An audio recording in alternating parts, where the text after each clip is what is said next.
বন্ধুরা, এখন তোমাদের সঙ্গে আজকে আমি শেয়ার করব চাপড় ঘন্ট রেসিপি। এই গরমে হালকা পাতলা খাবারগুলো খেতেও খুব ভালো লাগে। তো আমি যেরকম রান্না করি তোমরা একবার এরকমভাবে রান্না করে খেয়ে দেখো, খুব ভালো লাগবে। তো এই দেখো, চাপড় ঘন্ট বানাবার জন্যে সবজি নিয়েছি আমি। এই যে কুমড়ো এগুলো লম্বা লম্বা করে কেটে রেখে দিয়েছি। চাপড় ঘন্ট সাধারণত সবজিগুলো একটু লম্বা লম্বাই হয়, তোমাদের যেরকম ভালো লাগবে তোমরা সেরকম কেটে নেবে। এই যে পটল আছে, পটলটা অল্প খোলা ছাড়িয়ে আর এই যে এরকম লম্বা লম্বা করে কেটে নিয়েছি। এখানে আছে আলুটা এরকম লম্বা লম্বা করে কেটে নিয়েছি। আর আছে ঝিঙে এই যে এরকম কেটে নিয়েছি লম্বা লম্বা করে। আর আছে এখানে লাল আলু, এই দেখো লাল আলু আছে, লাল আলু ও লম্বা লম্বা করে কাটা আছে সব। আর আছে এখানে মানে অল্প একটু বেগুন দিয়েছি। তো আমি নিয়েছি, মানে তোমাদের পছন্দ মতো তোমরা সবজি নেবে, যেরকম যে সবজি তোমাদের পছন্দ সেরকম সবজি নেবে। আর চাপড় ঘন্ট তো বানাবার জন্য ডাল তো লাগবেই। এই যে ডাল, মানে এটা হচ্ছে কি ছোলার ডাল আমি রাত্রে ভিজিয়ে রেখেছিলাম আর সকালে জল ঝাড়িয়ে আর এই যে এরকম দেখো এই যে পেস্ট করে নিয়েছি।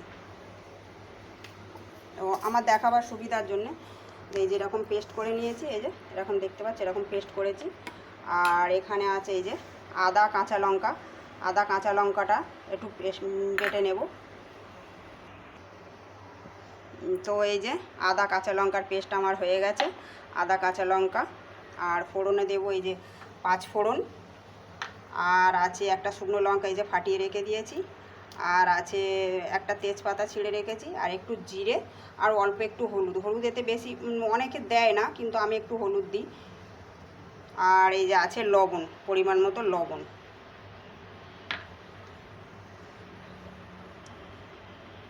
তো চলো, এই যে ডালের মধ্যে দিয়ে দেব এই যে লবণটা দিয়ে দেব। আর দিয়ে দেব আদা আর কাঁচা লঙ্কা বেটে রেখেছিলাম, তার পেস্টটা দিয়ে দেবো। দিয়ে এটা ভালো করে মেখে নেব। তোমরা চাইলে এর মধ্যে একটু হলুদও দিতে পারো, কিন্তু আমি হলুদ দেব না। এটা ভালো করে পেস্ট মানে মাখিয়ে নেব আর কি। এই যে কড়া বসিয়ে দিয়েছি, কড়া বসিয়ে গ্যাস জ্বালিয়ে দিয়েছিলাম, কড়াটা গরম হয়ে গেছে। এখন দিয়ে দেবো তেল, সাদা তেল।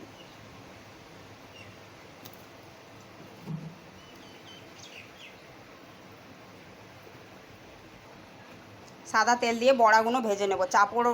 চাপড় কথাটা হচ্ছে এই যে বড়াটা আমরা যে চ্যাপটা করে ভাজি, এটা অ্যাকচুয়ালি ঠাকুর বাড়ির রান্না। তা আমি তোমাদের সঙ্গে একটু শেয়ার করব। নিরামিষ রান্না, খেতেও খুব ভালো লাগে। বড়াটাই যে এরকম হাত দিয়ে এরকম চ্যাপটা করে আর এরকমভাবে ছাড়তে হবে তেলের মধ্যে। তেল গরম হয়ে গেছে, আমি এখন ছেড়ে দিচ্ছি। তাই চ্যাপটা করে বড়া ভেজে রেসিপিটা বানানো হয় বলে ওই জন্য এর নাম দিয়েছে চাপড় ঘন্ট।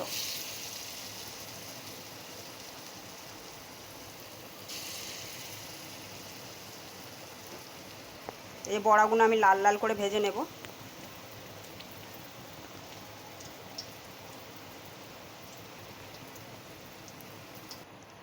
এই যে দেখো, বড়াটা আমি এখন এক পিঠ হয়ে গেছে, উল্টে দেব। উল্টে দিয়ে আর এক পিঠ ভালো করে ভেজে নেব। বড়াটা একটু মুচমুচে করে লাল লাল করে ভাজতে হবে।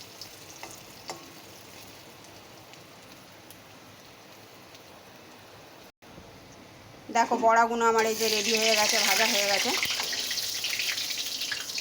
এখন আমি বড়াগুলো তুলে নেব।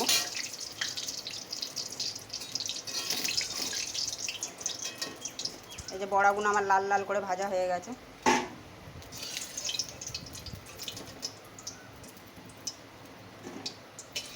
সব কটাই আমি তুলে নিলাম। আর একবার দেখাচ্ছি তোমাদের। এরকম বড়াগুলো এই যে ডালটা এরকম বাটাটা হাতে করে নিয়ে এরকম চ্যাপটা করে এরকম তেলের মধ্যে দিতে হবে। আর এটা যতটা পারবে জল ছাড়া বাটার চেষ্টা করবে। সারা রাত ডালটা ভিজিয়ে রেখে জল না দিয়ে বাটার চেষ্টা করবে, তাহলে বড়াটা খুব ভালো হবে।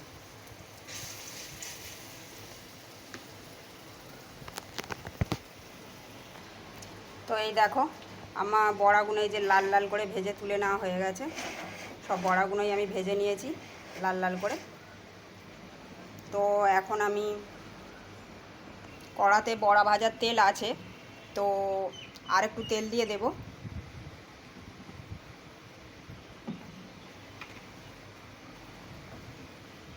আর দিয়ে দেব 1 চামচ ঘি।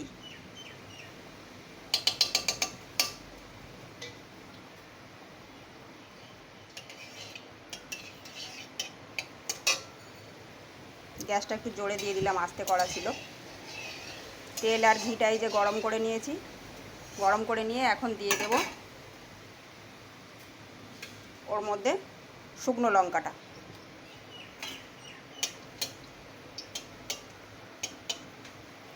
শুকনো লঙ্কা আর এই 5 ফোড়নটা রেখে দিয়েছিলাম, দিয়ে দেব 5 ফোড়নটা।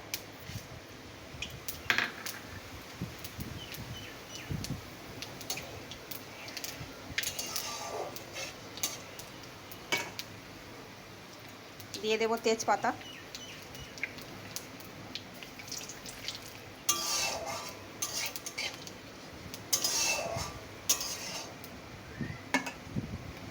দিয়ে দেবো এই যে আলু আর কুমড়োটা আগে দিয়ে দেব, একসঙ্গে সব সবজি দেব না। আলু কুমড়োটা একটু ভালো করে ভেজে নেব।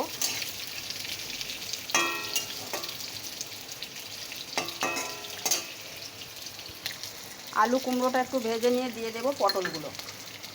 এই যে পটল,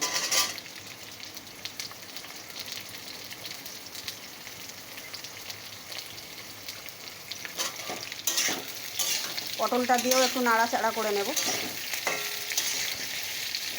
একটু ভেজে নেব। একটু ভাজা ভাজা করে নিয়ে এখন দিয়ে দেবো লাল আলুটা। লাল আলুটা দিয়েও একটু নাড়াচাড়া করে নেব। আমি একটা একটা করে সবজি দিয়ে ভাজছি, তোমরা চাইলে সবগুলো একসঙ্গে দিয়েও ভাজতে পারো। তো সবগুলো একসঙ্গে দিলে কী হয়, বেগুনটাও ঘাঁটা হয়ে যাবে তাড়াতাড়ি, ঝিঙেটা দিয়ে জল ছাড়বে, ভালো ভাজা হবে না। এখানে বেগুন আর ঝিঙেটা একটু লাস্টে দেবো। পটল, কুমড়ো, লাল আলু আর আলু দিয়ে এগুলো একটু ভালো করে ভাজা করে নেব, মানে লবণ না দিয়ে। লবণ দিয়ে দিলে জলটা ছেড়ে দেবে, ভালো ভাজা হবে না। এখন দিয়ে দেবো এই যে ঝিঙেটা।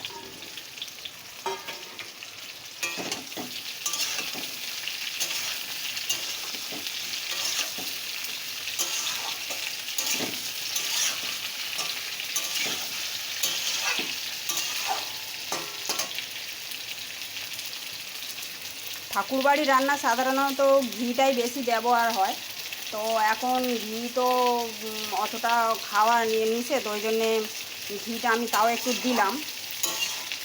সব রান্নায় ঘি দিই না, তোমরা চাইলে ঘি নাও দিতে পারো।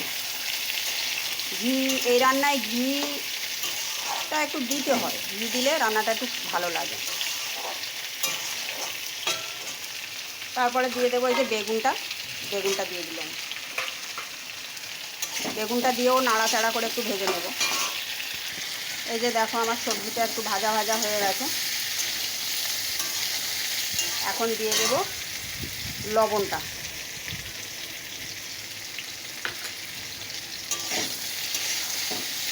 লবণটা দিয়ে নাড়াচাড়া করে নেব।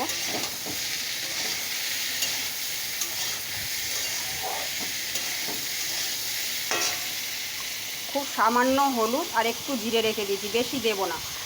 এই রান্নাটায় হলুদ জিরে ব্যবহার সাধারণত হয় না, তাও আমি অল্প একটু দিলাম। তোমরা চাইলে নাও দিতে পারো।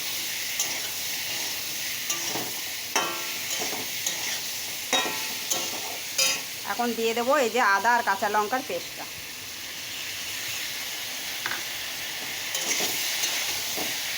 দিয়ে ভালো করে নাড়াচাড়া করে নেব।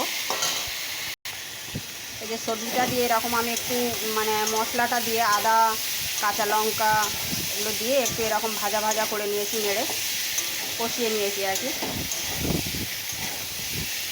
এই রান্নায় আদা কাঁচা লঙ্কাটা ভাজতে লাগে না, কষানোর সময় দিতে হয়। এখন দিয়ে দেব জল।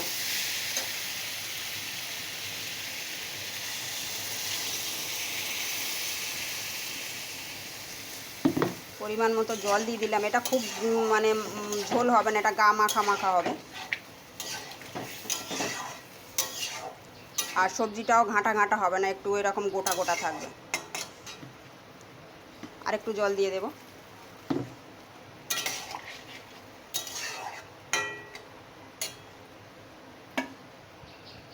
তো ঝোলটা ফুটতে আরম্ভ করেছে, আমি এখন একটু ঢাকা দিয়ে দেব। তো এই যে ঝোলটা ফুটে গেছে, আমি যে গোটা ডালটা রেখে দিয়েছিলাম ওটা দিয়ে দেবো একটু, অল্প এক মুঠো।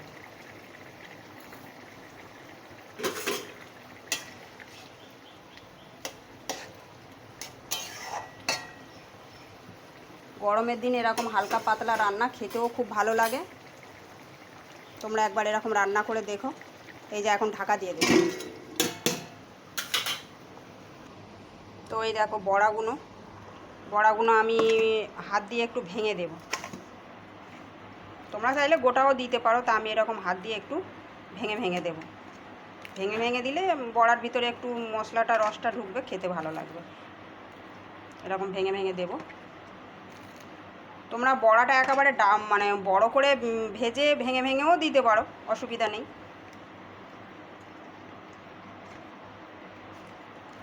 এই যে দেখো এরকম ভেঙে ভেঙে দেব। তো এই যে দিয়ে দেব আমি খুব সামান্য একটু চিনি। এই যে চিনি, বেশি চিনি দেব না, অল্পই দেব। চিনিটা দিয়ে নাড়াচাড়া করে দেব।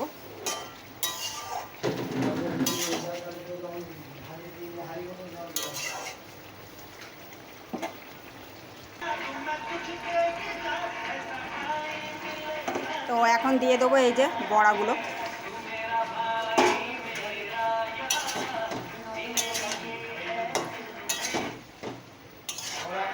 বড়াগুলো দিয়ে নাড়াচাড়া করে নেব।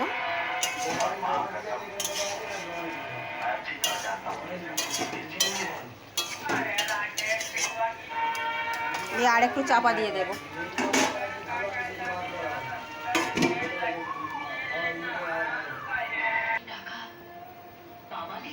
তো এই যে আমার চাপড় ঘন্ট রেডি।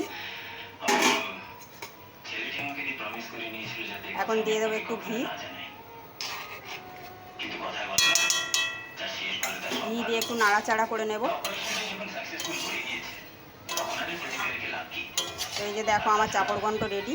তা কেমন হয়েছে তোমরা জানাবে, আর একটু লাইক কমেন্ট করে দিও, সাবস্ক্রাইব করে নিও রান্নাগুলো যদি ভালো লাগে।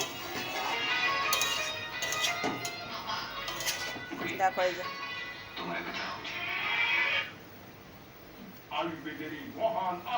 তো টাটা।